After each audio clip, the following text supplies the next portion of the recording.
Oh yeah, it's slippery. Trick's gonna be getting up this hill.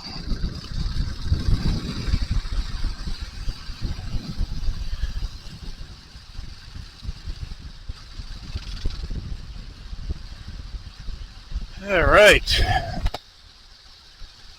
It is New Year's Eve, right? December 31st or something like that. Tuesday. I've had a little bit of a warm thing. Rained all day yesterday. So it's pretty muddy. We get a little bit of a glimpse of what this road's going to look like in the spring.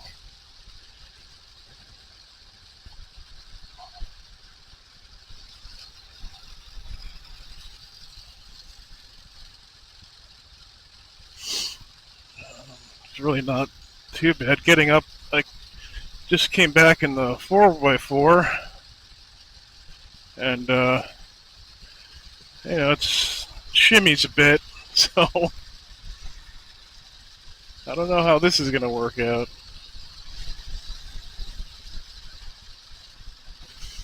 But it's been a very long time anyway. Weeks? I don't know if it's been weeks. What was it? Maybe it has. 3 weeks or something like that, huh? Oh, it's fine. Oh, this reminds me of the spring that I got this. Oh yeah, slipping. Bad time to have a shitty front tire, though, I'll tell you that.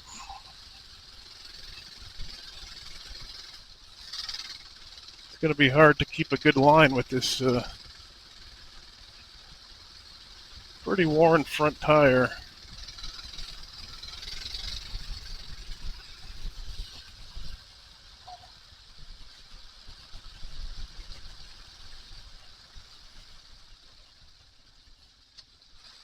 Oh, I almost went down there. It is very slippery. Should not have downshifted on that turn.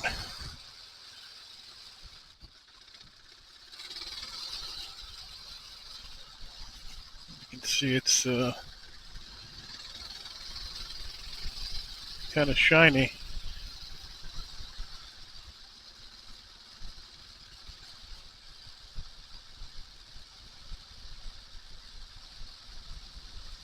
Just gonna go slow on this road.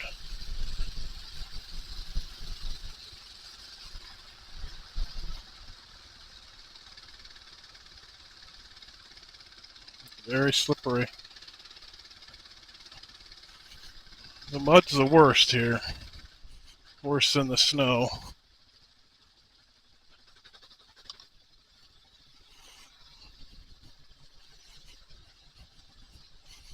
Let's probably stay in the tracks, huh?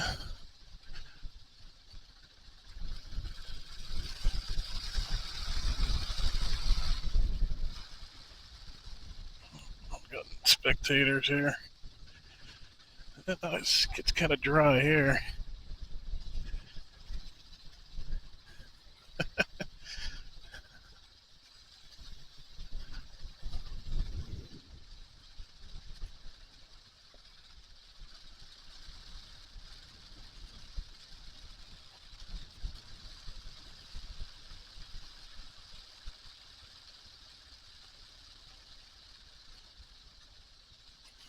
Not sure what gear I'm in. See how sloppy this is? This is really slick stuff here. Oh yeah. Oh, whoa, whoa, whoa, whoa, whoa, whoa.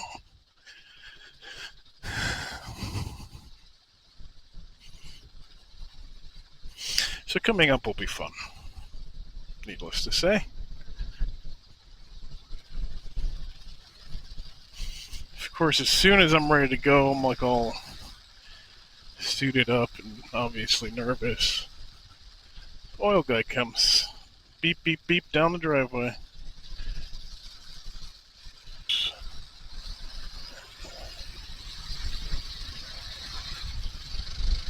Alright, now we're on the road.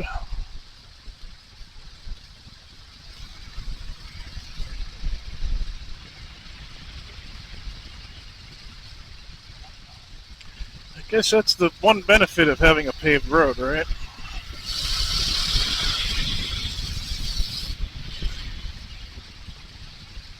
Oh, boy, am I excited to get out.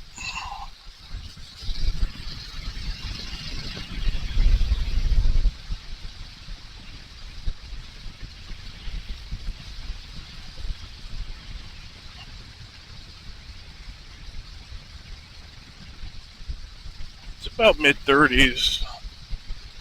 Actually, feel a little warm. I got the Carlsbad with the fleece, the Inferno fleece underneath. I probably could have just worn a regular, like, long sleeve t-shirt kind of thing underneath this without the fleece. I think a normal t-shirt might have been a little brisk, but it probably would have been doable.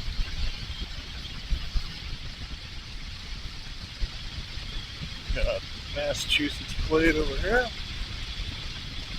Seeing a lot of those as of late.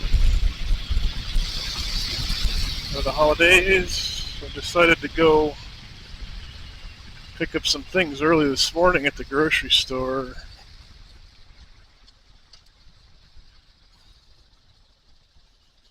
So I went to Hannaford's in Meredith. What a mistake that was.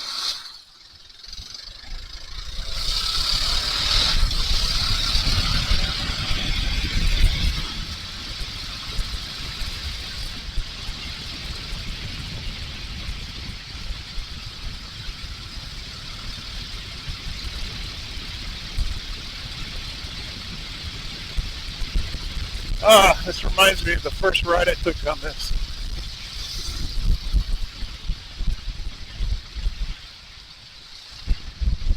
The spring of 2024. Hasn't even been a year.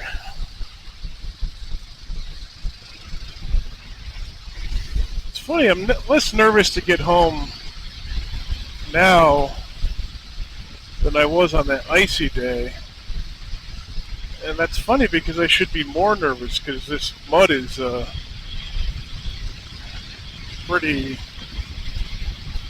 lot more slippery.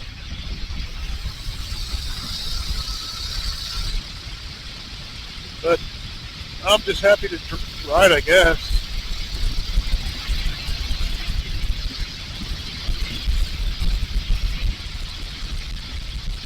So much new things to tell. I mean, I got the snowmobile, and of course, we haven't had a real good snow since. In fact, it's all melting. But, winter just started, so I did get to ride it a few times, and what a blast that is. Got the electric start working. Just had to put a new battery in there.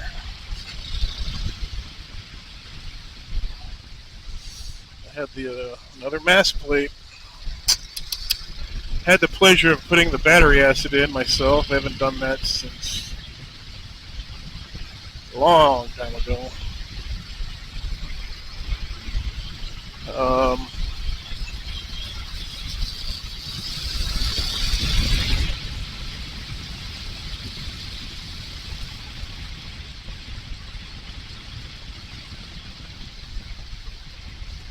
Now we got a putt-putt coming up. I'm not going down this road. That was pretty sloppy last time. Gonna stick to the pavement. I'm always complaining about pavement, but today I'm not.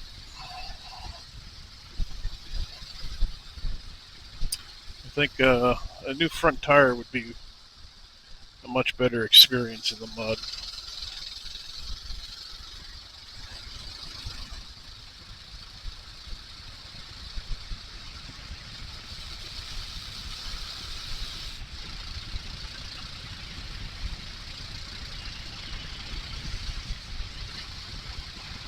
Lots of sand on the road. Got to watch these turns. It's a good way to go over. Oh yeah, so then, I'm just getting fat. It's not getting out enough. So I wanted to do something. I finally decided. My wife's always like, you should do cross-country skiing. And I've done that when I was younger, and it's just kind of boring.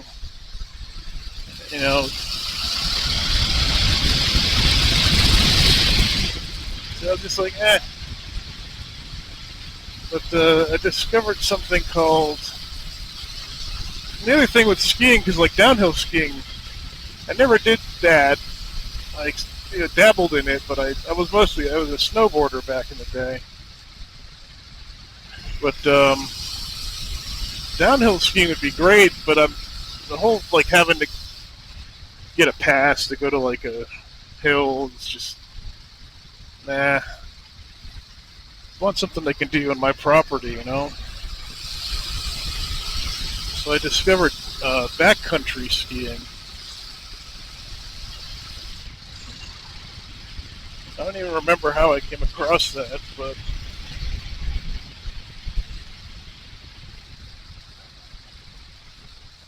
I did. And so I got hawk skis. I guess they kind of mimic like the skis that like a lot of the indigenous people used back in the day. So they're right up my alley, for someone who weighs in excess of 200 pounds. They're pretty sturdy. They're wide, and they're not meant for speed.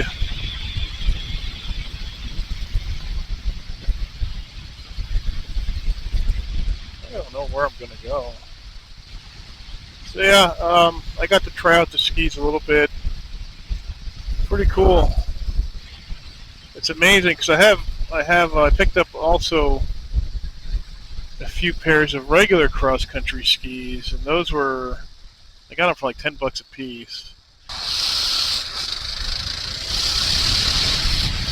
Compared to those, they don't glide as much, like you can I got a pretty good rhythm going with the regular cross country skis.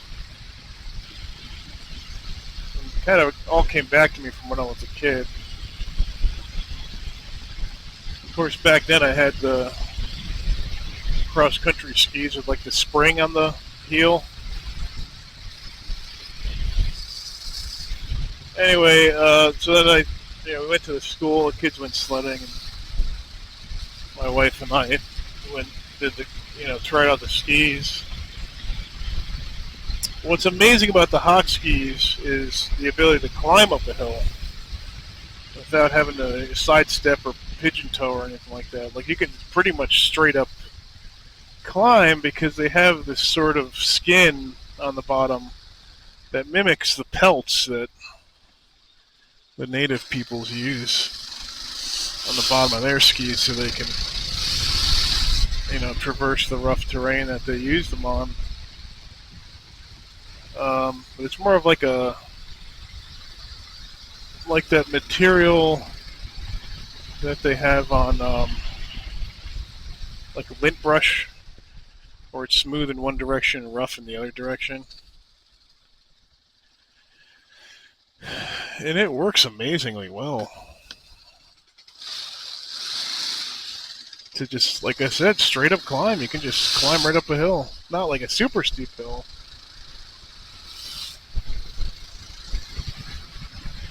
But a hill that the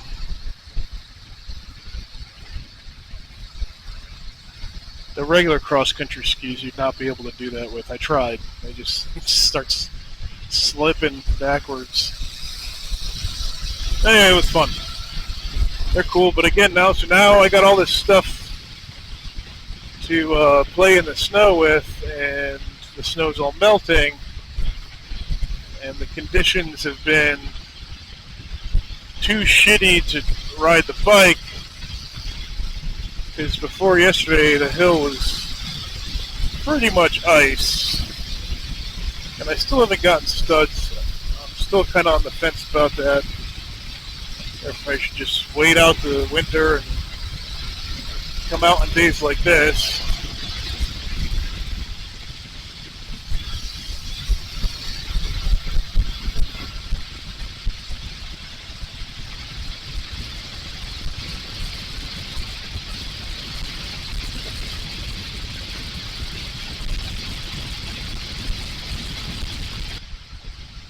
The guy delivering the oil is like, I pull out of the garage and he gives me the thumbs up. I go into first gear and bike fucking stalls because of the wet clutch. Sucker sticks on me pretty frequently, you know, when you first start.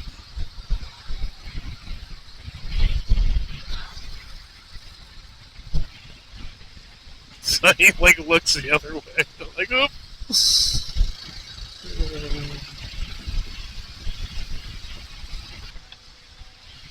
Man, do I feel fat. So what do we talk about? I don't know. I want to get some footage when it finally does snow good. I want to get some footage of snowmobiling.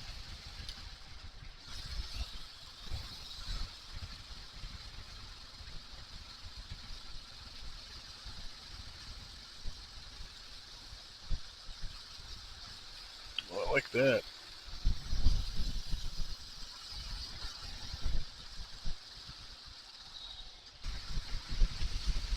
Kind of feel like going fast. I think I'm going to stick to the, as I get stuck behind old people going 32 miles an hour.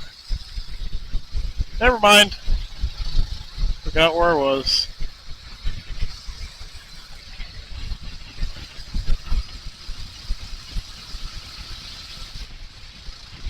Oh my gosh. Can't win. Can't win. Well, the ice fishers or fisher people are going to be, I imagine you're a little annoyed at this point because the lakes finally got cold enough to freeze over good. There's people out there, their bob houses and snowmobiles. It got pretty damn cold there for a while. This weather's wacky. I mean, if it continues like this, it's really almost not worth living in the Northeast. Because if you like the snow, there's starting to be less and less of it. You're certainly in a warming trend.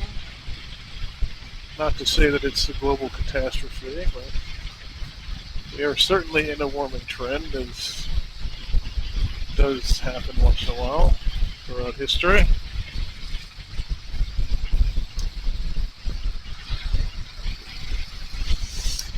I was reading Breitbart.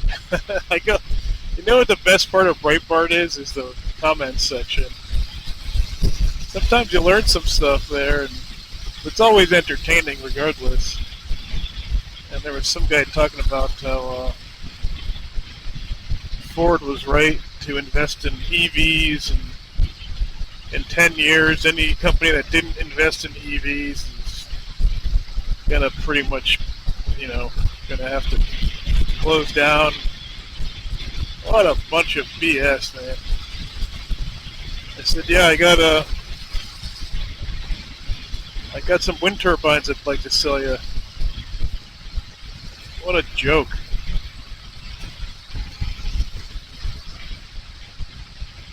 EVs are going to be the same they've always been. They're a novelty item for rich people, or people that have money to waste.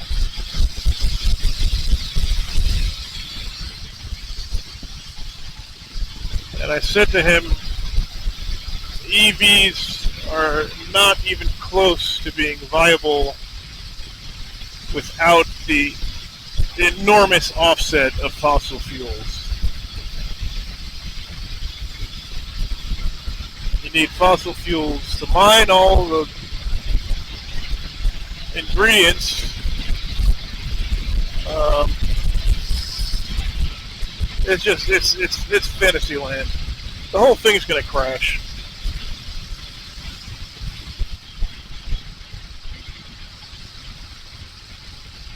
Is there a place for it? Yeah, absolutely. F1.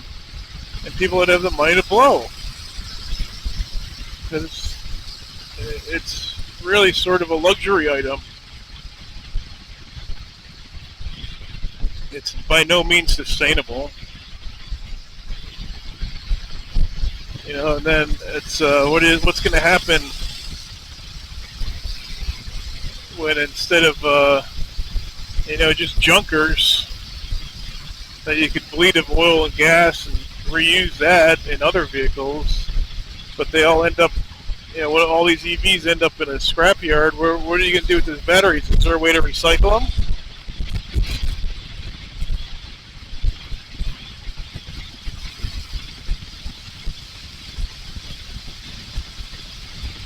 It seems like everything the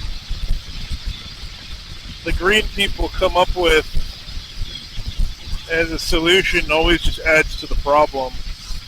That goes for wind turbines as well. There's a place for them, like if you got a farm and you're willing to maintain some of them,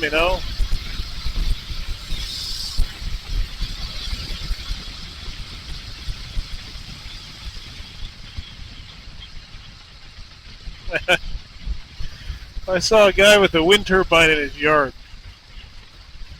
some months ago, and it was fairly breezy, as it always is here in New Hampshire, and the sucker wasn't even moving. What a joke. I think this is my escape vector here.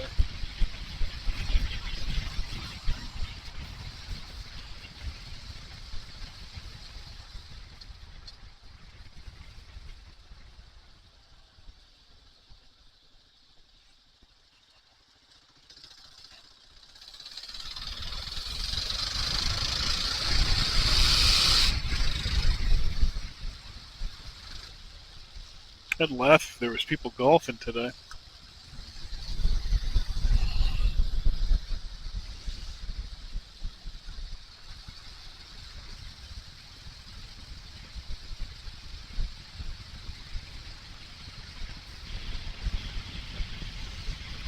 Been playing SnowRunner.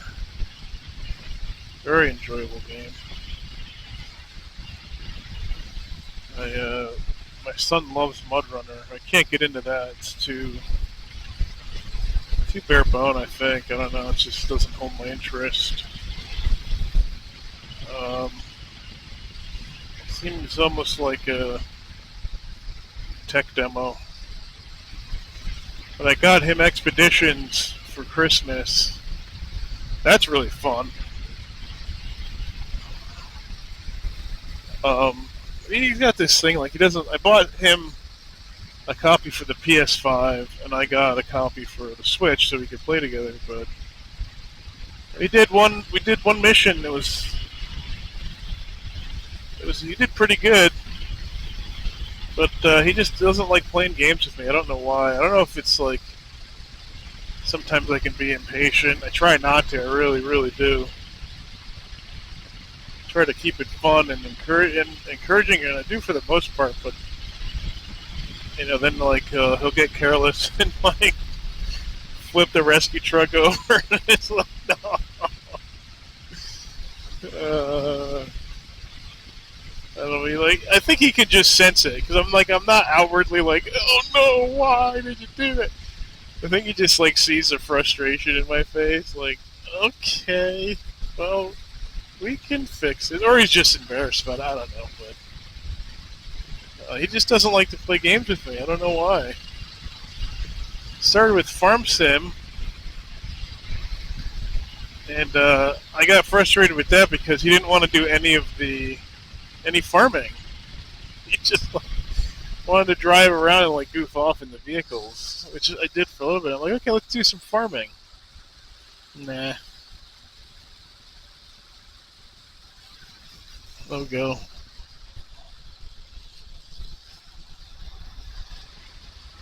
And then I got what's that game? It Takes Two, I think it's called. And he did pretty good. We were playing that and we are having fun, and he got like really anxious about the platforming. He doesn't like getting like nervous about stuff in a game. If a game makes him nervous, he doesn't really like playing it. That's why, like, a year ago, he got like 98% of the salvage and trail makers. Like, he almost beat the game. He just had to do the Caldera, the volcano mission, and he still won't do it. He still won't do it. And I'm like, dude, I'll help you. I'll build. You can use the freaking flying vehicle that I created, which I did. I uploaded it to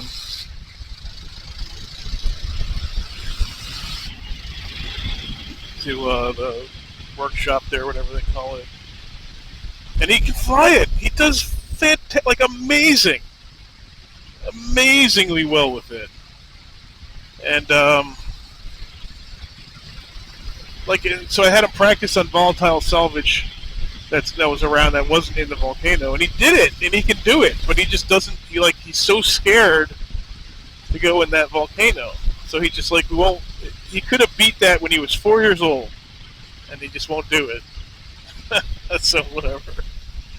I mean, I'm not going to force him. He did build a crazy rocket car in the test zone. Broke the speed of sound. That was pretty exciting for him.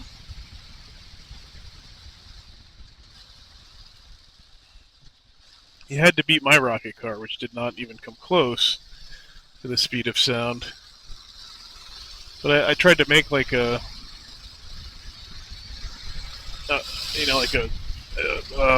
model of like a real life rocket car.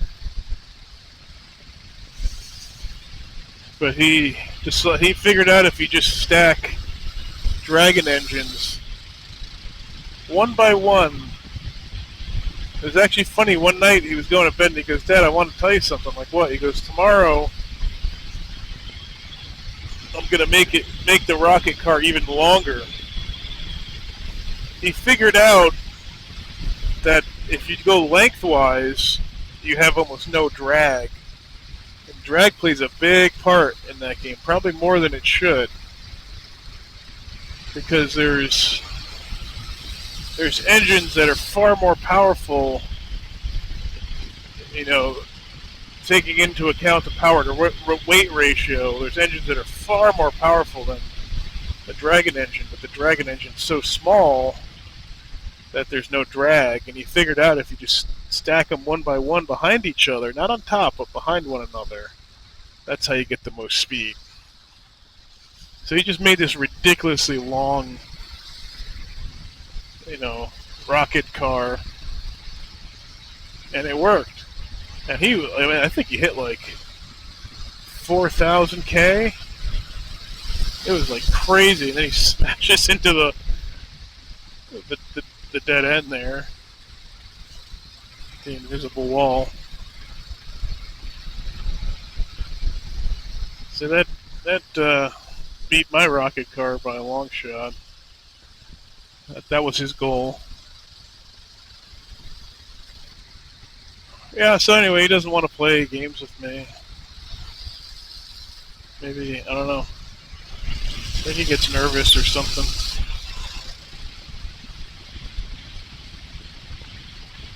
I started him early, like, with one of my favorite games, the Ninja Turtle arcade game. I mean, how more simple can you get? It's just a dumb old beat 'em up, right? I even had the big joystick that I made. And he just never he didn't really like it. He doesn't like fighting games. They're boring, I get it.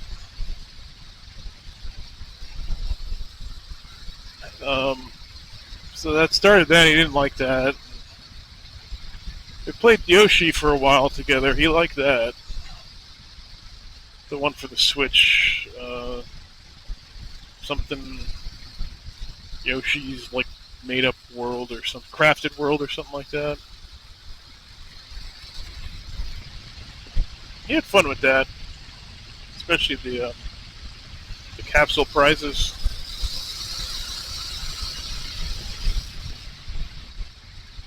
Yeah, I don't know. Like, how do you force your kid to enjoy playing games with you? I I don't want to force them, right? But it's like, Dad, I want to play PlayStation. All right, let's play Expedition. No.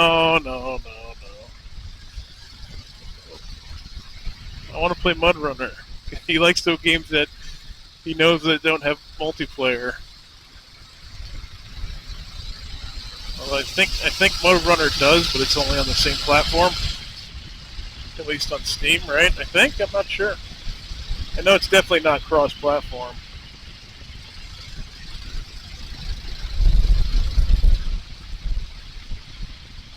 But yeah, SnowRunner is, I think, my new game right now. Last winter was American Truck Simulator, which I put hundreds of hours into over the cold, boring winter months. I seem to be really settling in with SnowRunner. I've already put way too many hours into it. So I have to catch myself and be like, okay, it's time to get off your ass, dude. It's very addictive because you really have to use your noodle to figure out how to get out of situations, you know?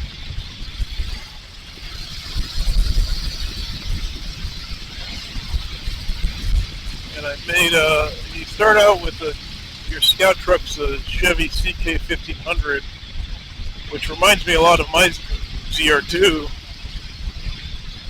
The V6 4.3 liter in it.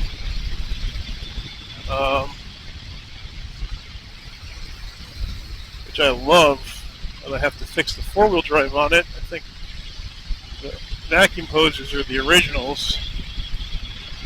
So those things are all brittle and rotting away. And I haven't looked at the actuator yet, but regardless, I'm going to get one of those manual overrides.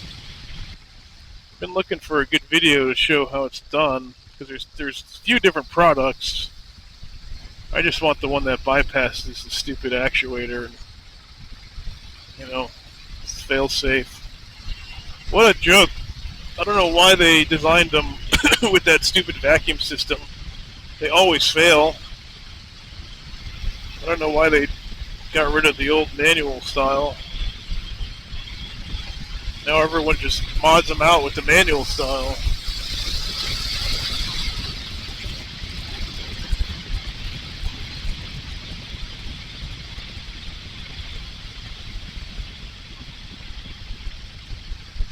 Alright, let's start heading home. See what we're dealing with here. Getting a little anxious now, especially considering I was slipping coming down the hill with like no torque. We shall see. Worst comes to worst, I'll walk the fucking thing home.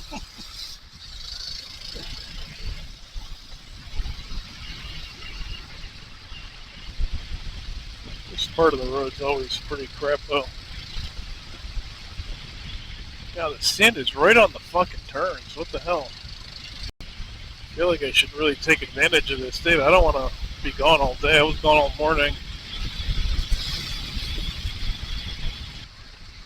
What blows me away, if you got all these people that own all this land, this farmland, and you see snow and there's no tracks. Nothing. Nobody's using it. It's like, come on, man. Really? No snowmobiling, no skiing, nothing. No snowshoeing, nothing. Nothing. No life.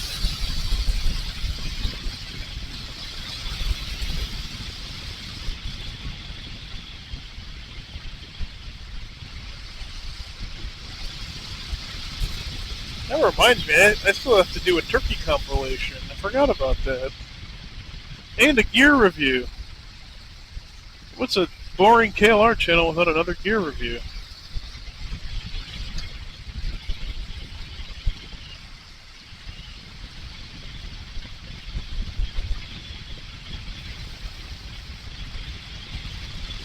Posted.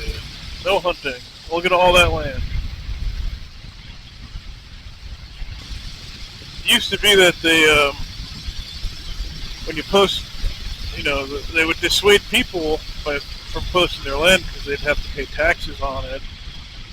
It was no longer in common use.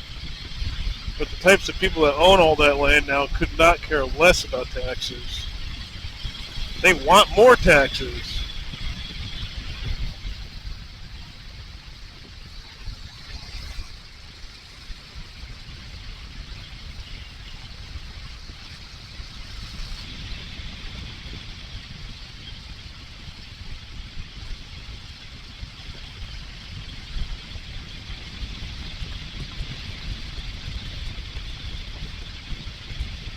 Do sand, sand, or sand, sand, sand, sand, or sand.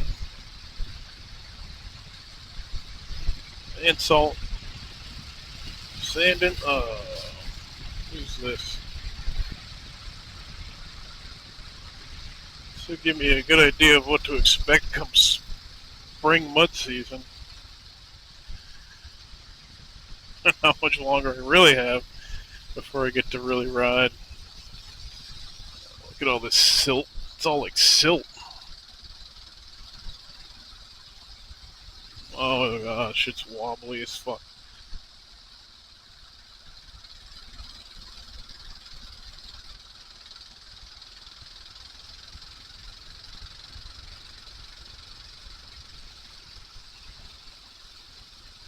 No sudden moves. Oh dear. Oh dear. Oh dear. Oh dear. Oh dear. Oh my god. Oh yeah, that's bad. It's doable. Oh shit. That's almost fucking wipe out. It's a little bit drier here. Oh boy, this looks rough.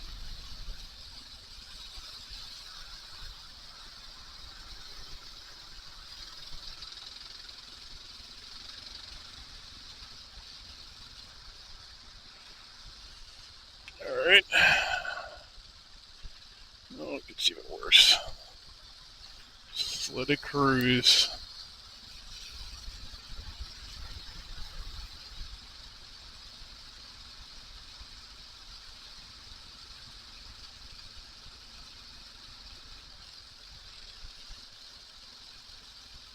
Should just open her up. Not around. Definitely would slide her on this turn.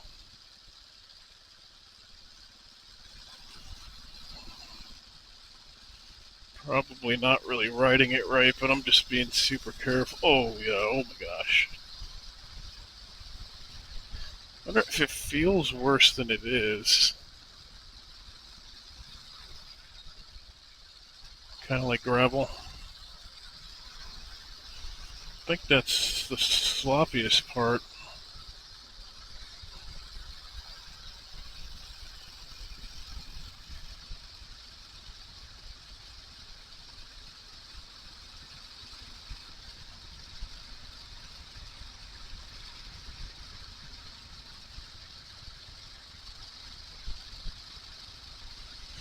Here comes the ice.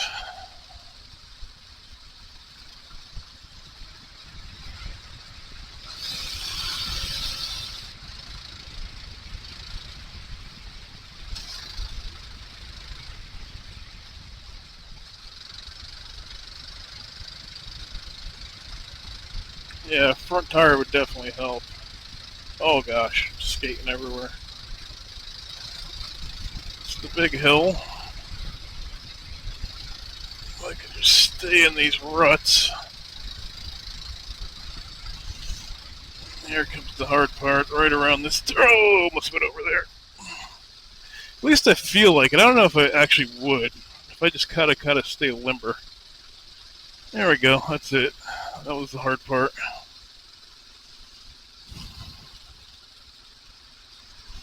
I think if I were to ride it more aggressively, I'd have less of a problem. But kind of being a chicken shit. Because this is my first time doing this. I mean, not on a dirt bike. It's a pretty fucking heavy dirt bike.